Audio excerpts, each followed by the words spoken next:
What's up guys, Reese here from reese3d.com. In this video we are going to create a human IK rig for this simple character. Now this series is going to be divided into 3 different videos. So the first one we are just going to create the skeleton setup. In the second one we are going to create the control rig, and in the third one I will show you how to fix some kind of issues that happens with the skinning. Right, so let's start with the first video.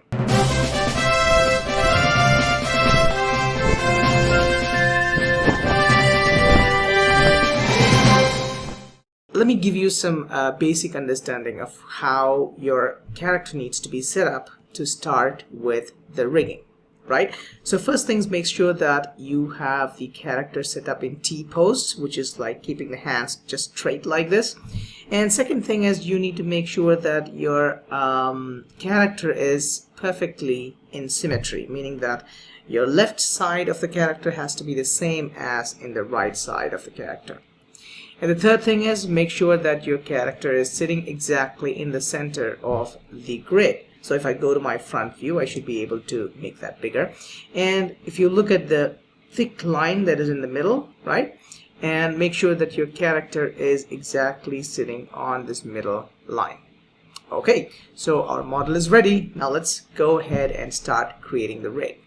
Now, rigging is the process of basically creating skeleton inside the character and make it possible to create movement or animation. So let me just give you a basic idea of how a skeleton looks and how a skeleton works, right? So if I go to my rigging section here and I go to skeleton, there we can create joints. So in Maya, we call skeleton as joints.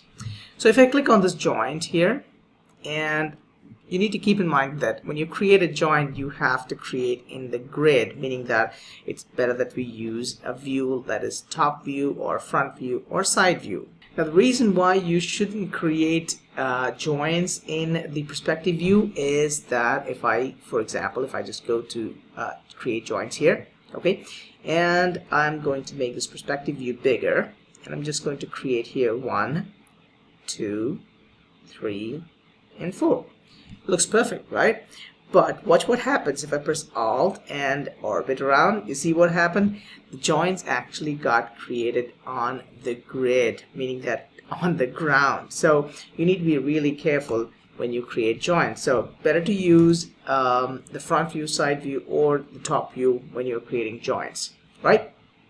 Now, there's a little workaround. You can actually enable this little snap, which says snap to projected center. So that way it can create joints inside the character as well. So let's say if I go to skeleton, create joints. So let's say 1, 2, 3, 4. So I hope, yep, it created the skeleton inside the mesh, right? So anyways, that's just to give you some idea. Now let's look at these joints and see how they behave, right, or how they move. So I'm just going to create a skeleton by going to skeleton, create joints, and go to the side view. Okay, so let me just create a leg. So 1 here, 1 here, 1 here, 1 here. That's it. So now if I go back to my perspective view, I should be able to bring this out, right? And each of these circles that you see here, right? So this is a joint, and this is a joint, and this is a joint, and this is a joint. Now what has actually happened is we have connected these joints or parented the joints to make sure that they all work together as a single hierarchy. So if I select this top one, which is basically the parent of all the other children, right? And I should be able to move this one single joint, and the rest of the joints will also follow them, right? But watch what happens if I select the second one and move. You can see that the parent stays there, but its children move, right? And keep this as a rule: never move a joint. Okay, what happens is when you move a joint, it actually stretches the other joint or the parent to that joint. So if I just move this down here, you see what happens? This joint got stretched. So in reality, when I have, let's say if I adjust this joint down here, this leg should not stretch. It has to maintain the same exact length, right? So you need to be careful not to move the joints, but you can actually rotate them to create like movements of the leg and stuff like that. Okay, so I think that's just the basic idea about joints, because we may not be creating joints, but we will be manipulating them, so you need to be careful in handling them. Okay, now let's not go through the painful process of creating every single joint for this character, but instead we're going to create a full ready-made skeleton from Maya, right? So for doing that, let's go to skeleton, and all the way down here we have humanik. So click on that. So that opens up this little window down here, and we can do a lot of stuff here. We can create a skeleton, we can create a control rig, we can connect this skeleton that we have already created to the skeleton structure that we have in Maya, right? So let's just start creating a single skeleton. So let's go to the first option that says create skeleton. So click on that.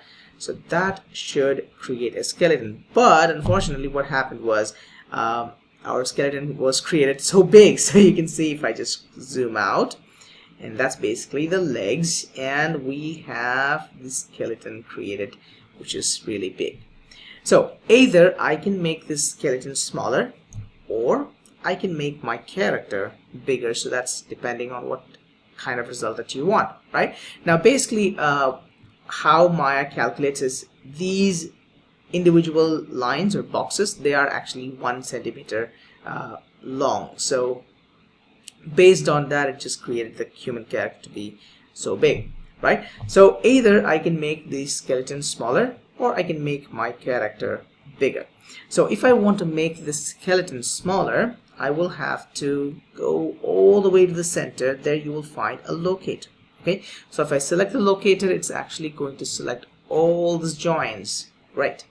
So I can select this locator, use my scale tool, and click on the middle. Okay, so I can make the entire skeleton smaller to fit into my character, because maybe you might have created an entire background set up along with this character to fit in the exact same size.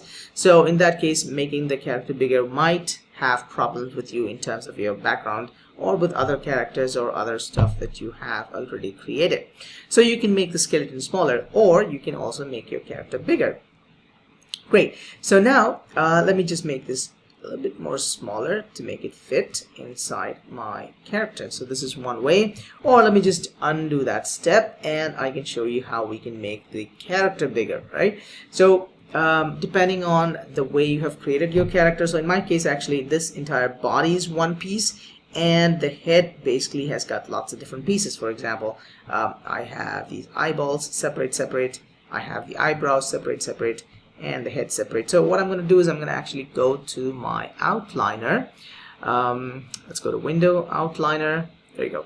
So we have I have basically a group which basically has all these other stuff. So I can simply select this geometry, which is basically going to select everything else, or maybe this group, I don't know. Let's see, maybe the geometry would work, right? So now I can make this entire thing bigger. So you can actually make sure when you do this, you need to make sure that your eyes are not popping out, or they are actually maintaining the same scale. So now I can just make this bigger, and make it fit. So you can do it in one of the other ways. Either select the locator and make this skeleton smaller, or select the character's mesh and make it bigger. So when you select the mesh, you need to make sure that you're selecting all the other objects. So better put them in a group and just select the group and make it bigger. So that's easy. Alright, so when we make it bigger, we need to keep in mind that this center area, so if I just select the skeleton, you can see, and sometimes your skeleton might look very tiny. Okay, so if it is too small, you can also go to display, animation, and there it is, joint size. So if I select this joint size, I can actually make this joint size bigger, so I can see a bit more clear. So it's up to you. So maybe based on the size that you have, it might look bigger or smaller, so you can adjust to your liking. Very nice. Now you see this center joint, when I selected it, the entire joint chain highlights, so that means this is basically the center or the hip joint, or it is also called the root joint of all the other joints, right? So let's make sure that the hip joint stays exactly in the hip, so that's where we can start with, and the other joints we can adjust based on the position of the character. So in my case it looks pretty much okay, but we might have to do some adjustments in terms of the hands and stuff like that. All right, so at this point we created the skeleton, we made it bigger to make it fit into the character that we have, and we have assigned or we have aligned the hip joint exactly to the place where we want it, right? And now I can make sure that I have the rest of the body to be fitting in their corresponding location, right? So before we start moving the joints or adjusting the joints, we also need to make sure that we have enough joints for the character. Okay, so in my case you can see that let me start with my spine here. So this is the hip, and from the hip joint we have one spine joint, which is basically for the stomach, and we have the second one, and this is going to be the beginning area of the chest, so where we have the rib cage, right? And what we have just about that is also part of the chest area and the rib cage area. Now you can know that basically we are not going to have any bend in the rib cage, because if we bend this area it's basically going to break the rib.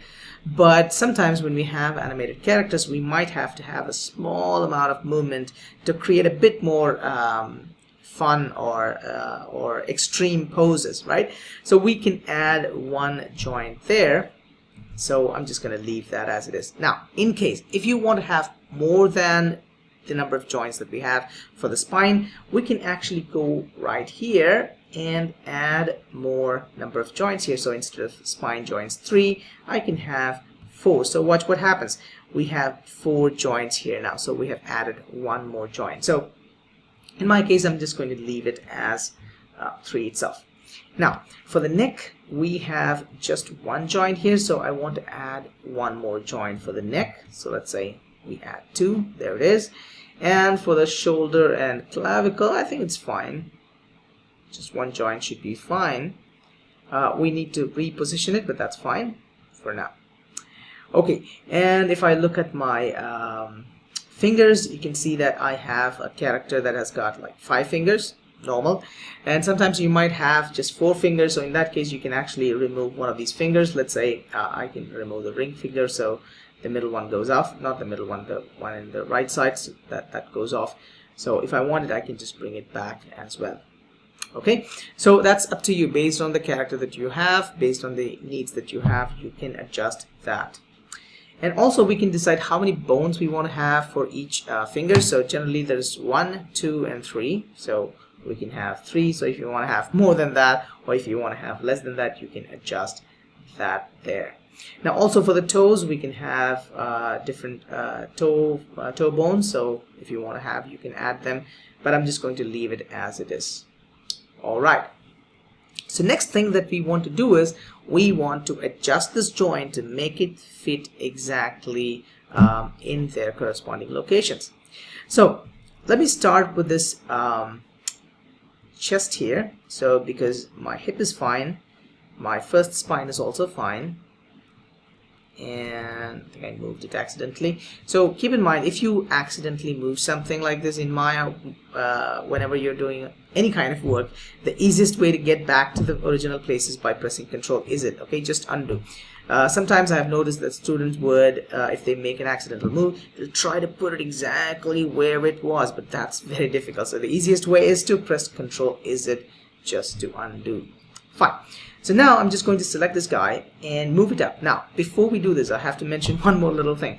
Now before we start making any movement to the joints or repositioning them, we need to go inside this definition section, right? So this is basically the place where we are associating different joints to different parts of the body. So you can see, because this joint is being created by Maya, Maya's humanik itself, so everything looks green. Okay, so If you have your own joint or skeleton structure, you can associate those joints with the definition here as well.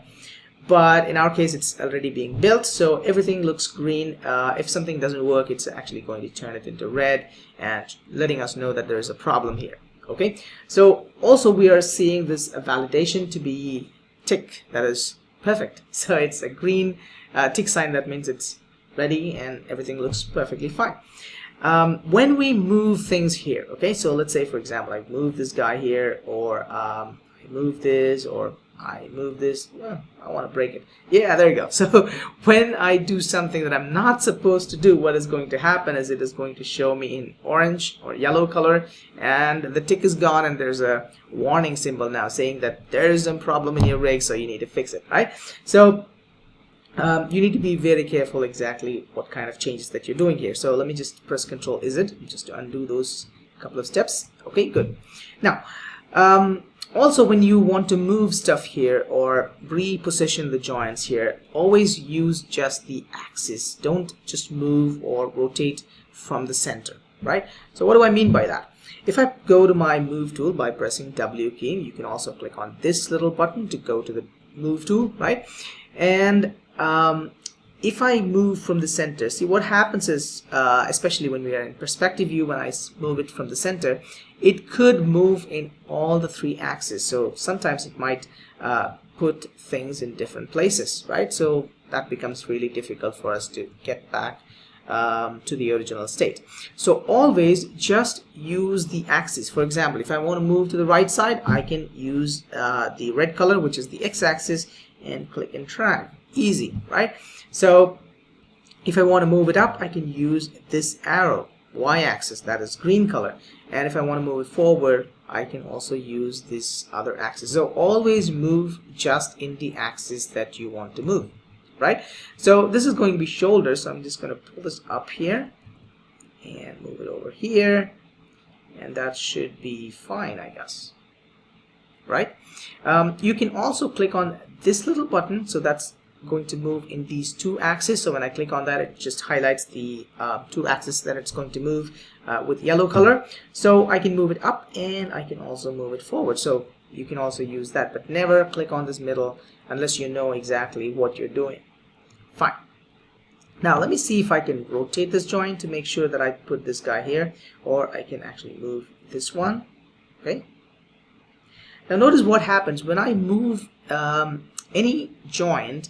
It does not move the parent, but it actually moves the entire children. Okay, so you need to be careful how you're moving one joint. So when I adjust this, you can notice that the entire joint chain actually gets adjusted, and still no problem here, so it's fine. Now sometimes you might want to move a particular joint but not its children, right? So let's say I want to move this guy a little bit to the right side, but I don't want to move these guys, right? So in that case, we can actually press the insert key, and if you don't have the insert key, for example, you can press the D key, okay, alphabet D key, and you can just move this like so. Now notice when I move this guy without the D key, it had some problem, right? Now when I press the D key and I move, you see, no problem at all, right? So sometimes it's better to give a little bit of angle here, so that helps in terms of making a decision about which axis or which angle you want that particular joint to rotate, for example. So you can see that this hand is basically going to bend like this, but it is not going to bend that way, okay? So if I push it further, it would basically break. So it's better to give that little bit of help to Maya to figure out which direction the joint is going to rotate. Fine. So next thing, once we are done with this joint, we need to press the D key to come out of that insert mode, right? Great. So now I can just select this guy and I can actually move him a bit forward here and a bit to the left side. Still no problem. Great. Okay, so next thing that we want to do is we want to assign or align these fingers. Okay, so for easy workaround, I'm just going to use the top view. Okay, so we can just select this guy, move him over here. Okay, and if you want to move between these joints, you can also use the arrow keys. Okay, so if I press the down arrow, it is going to go one step downwards, so it goes to the next child, right? So I can just move this. Now notice I'm not pressing the D key. That's because I want all the children to move along with that. Okay, so press the down arrow one more time and pull this all the way here. Press down arrow one more time, pull this all the way here. Now keep in mind, this may not be accurate in terms of the front view, so if it's not, we can just go back to the front view and fix it. Okay, so for now we're just looking at the top view and fixing it from here. Okay, so one, press down arrow, move it forward, and that's fine. Down arrow one more time, move it forward, down arrow one more time. The last joint can go outside the mesh, no problem, so don't worry about it. And I'm just going to select this guy, move it forward, move it to the left, okay, go down, a little forward, a little more, and the last one out. Let me select this last joint as well. Okay, so down, forward, down, forward, down, forward. That's it. Okay, now for this last joint, I'm just going to move this. This one, I will have to move it in 2 axes. So let me just click here. Now keep in mind, if you're in the top view or front view or the side view, even if you click in the middle, it is going to move just in those 2 axes. So you are free to do that. Let me press down arrow one more time. Move it here. Down arrow one more time. Move it here. Down arrow one more time. And that's it. I think that's too close. I can press the up arrow here just to go one step up, like so. One more step, like so. There it is. Perfect. And now let's take a look from the perspective view. So I think it looks somewhat okay. It looks almost perfect. Sometimes I might have to just push this a little bit inside down here. Just a little down. That's fine. This guy needs to go way down here. Okay, so press the down arrow, the next one, again down, down, down. Perfect. Alright. Great, so I think the left side looks perfectly fine. And I also want to fix this leg. The leg looks almost okay, but just I want to move this guy a bit forward. I just press the D key. Okay, there you go. Press D once again, and I think that looks perfectly fine. Now these extra joints were created because I was just experimenting with these extra fingers. So if you did not create those fingers, you won't have these tiny little extra joints, so don't worry about it. Alright, so I think that's fine. I could have added a toe here if I want, but that's fine for now. Great. One more change that I want to do for the neck here. So let me just go to the side view. Alright, so the neck is basically going to start from here, even a little higher here. That's fine. And this could be for the head.